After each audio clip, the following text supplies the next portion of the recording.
Um dia que abalou as estruturas do poder global. Enquanto o mundo ainda se recuperava das últimas crises, eis que surgem revelações explosivas e manobras geopolíticas que podem redefinir o futuro de nações inteiras. O que está por trás dessas movimentações? Quais são as forças ocultas moldando os destinos de milhões?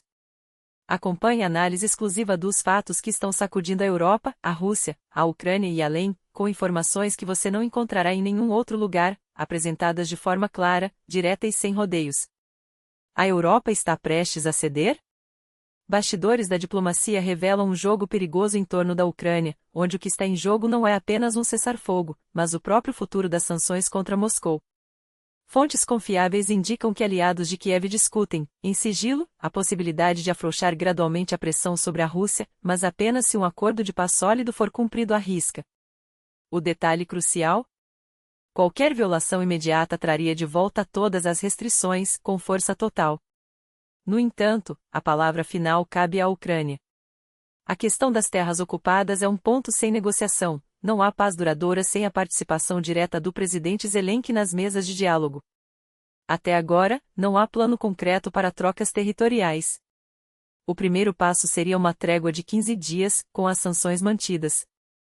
Se o cessar-fogo se sustentar, aí sim poderíamos falar em um acordo mais longo e estruturado. Kiev já sinalizou abertura até para uma pausa parcial nos bombardeios aéreos, algo que Moscou recusa veementemente.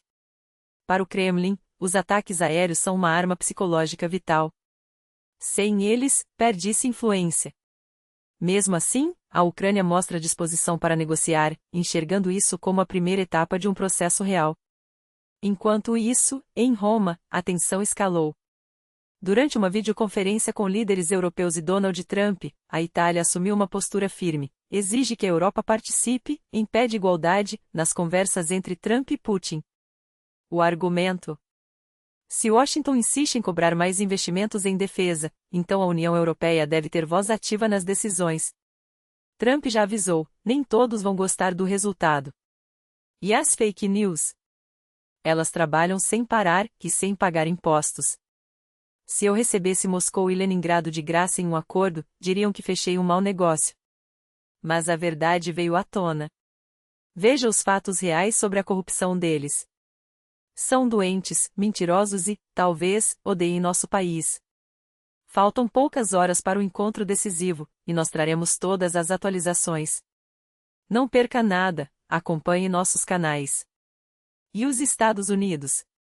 O palco está sendo preparado para um encontro histórico. Segundo fontes da CBS News, uma cúpula tripartite entre Zelensky, Trump e Putin pode acontecer já no próximo final de semana. Enquanto Trump se prepara para consultar ao mundo ocidental, Putin faz sua própria jogada, uma ligação direta para Kim Jong-un. No último dia 12, os dois líderes conversaram por telefone, selando uma aliança cada vez mais perigosa. E as manobras militares? Moscou e Minsk não estão brincando. Entre 12 e 16 de setembro, os exercícios conjuntos Anzapad 2025 vão além do simbólico. Pela primeira vez, Rússia e Bielorrússia treinarão oficialmente o uso de armas nucleares e testarão um novo sistema de mísseis Orenik. Não é mais um blefe, é um recado claro para os vizinhos: o perigo está escalando. O Kremlin não esconde suas intenções, a escravidão é apresentada como uma nova frente de vitória. Vigiamos nossas fronteiras oeste e norte. Não podemos ficar inertes diante da militarização e das ameaças. Mostramos abertura e paz, mas estamos sempre prontos. Enquanto isso, a OTAN usa o Anzapad 2025 como desculpa para suas próprias manobras. Um aviso direto à Polônia: o exército bielorrusso monitora de perto o suposto agrupamento de mais de 30 mil soldados e está pronto para responder a qualquer agressão. Mas quem acredita que 70 mil ou 100 mil soldados russos em território bielorrusso são apenas um treinamento? Todos sabem como isso terminou em fevereiro de 2022, tropas russas se concentraram ali antes de invadir a Ucrânia. Agora, com a inclusão explícita de planos nucleares, fica claro, não é mais um exercício, é uma ameaça real. E a Coreia do Norte? Milhares de trabalhadores são enviados à Rússia em condições análogas à escravidão, para suprir a falta crônica de mão de obra agravada pela guerra. Moscou já recebeu mísseis, artilharia e até tropas de Pyongyang, que agora depende cada vez mais dessa força de trabalho explorada. Em depoimentos à BBC, 6 homens que conseguiram fugir da Rússia, além de ativistas e pesquisadores, descrevem um pesadelo: jornadas de até 18 horas por dia, controle rigoroso para evitar fugas e condições desumanas. Pensei que ia ganhar dinheiro e ver o mundo, mas me senti em um campo de concentração sem grades, relatou um deles, identificado como Jim. Acordava às 6 horas e trabalhava até às 2 horas da manhã, com apenas 2 dias de folga por ano. Minhas mãos ficavam dormentes de tanto esforço. Ao chegar à Rússia, foi recebido por um agente de segurança norte-coreano. O mundo exterior é nosso inimigo, disse o homem, antes de enviá-lo para uma obra de alto risco. E o Oriente Médio? O primeiro-ministro israelense faz um apelo chocante: derrubem o regime, diz Netanyahu em mensagem direta ao povo iraniano. Em um vídeo, ele acusa os ayatollahs de deixarem crianças sem água potável no calor escaldante do verão. Quando o Irã for livre, os melhores especialistas em água de Israel levarão tecnologia avançada para todas as suas cidades. Vamos ajudar a reciclar e dessalinizar água. Imagine as árvores sedentas de Niavara e Darban recebendo a mesma quantidade de água que os bastiões da Guarda Revolucionária. Isso não é um sonho, pode ser sua realidade. Netanyahu garante que Israel e o mundo livre apoiarão a população iraniana. A CNN alerta: o país está à beira de uma crise hídrica sem precedentes, e Teherã pode ficar sem água em questão de semanas, após décadas de má gestão e escassez crescente. E a bomba política na Europa? Na Alemanha, um terremoto eleitoral. O partido de extrema-direita Alternativa para a Alemanha, AfD, ultrapassa a chanceler e assume a liderança nas pesquisas. Segundo o Instituto Força, se as eleições fossem hoje, 26% dos votos iriam para o AfD, contra apenas 24% do bloco do chanceler Friedrich Merz, que despencou para o segundo lugar. Para piorar, 67% dos alemães reprovam seu desempenho após 100 dias no cargo. Embora as eleições para o Bundestag só ocorram em 2029, a disputa pelo poder já começou, e as regras do jogo mudaram para sempre.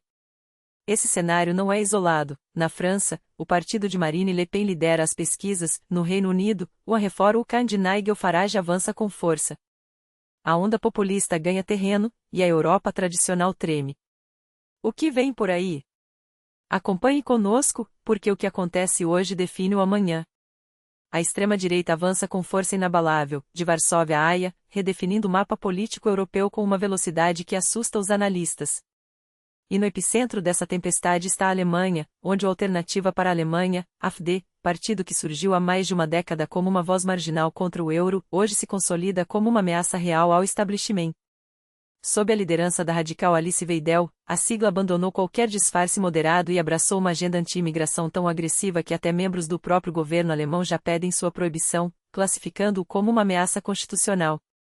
Enquanto a Europa se debate entre o medo e a indignação, outro escândalo abala o esporte mundial, desta vez, com um desfecho que expõe as fraturas de um sistema supostamente imparcial. A seleção feminina de vôlei do Vietnã foi banida da Copa do Mundo após falhar em testes de verificação de gênero, um caso que reacendeu debates globais sobre ética, regulamentação e os limites da competição. As partidas foram canceladas, uma atleta foi excluída permanentemente, e as imagens divulgadas pela Shanghai Daily deixam claro: o que deveria ser uma celebração do talento se transformou em um campo minado de controvérsias. Até onde a busca pela justiça esportiva pode ir sem se tornar ela mesma uma injustiça? Mas este não é o momento para silenciar, é hora de questionar, debater e, acima de tudo, agir. Cada like, comentário ou compartilhamento seu não é apenas um clique, é um sinal de que você faz parte de uma comunidade que exige respostas, que não se contenta com meias-verdades e que entende que o futuro se constrói hoje. A Europa está em chamas, o esporte está sob ataque, e as regras do jogo, em todos os sentidos, estão sendo reescritas à nossa frente. Não se despida ainda. Fique atento, porque as próximas semanas prometem revelações que vão sacudir ainda mais as estruturas. E lembre-se, em um mundo onde a informação é poder, você é a peça-chave. Até breve e que as notícias que virão sejam tão impactantes quanto as que acabamos de compartilhar.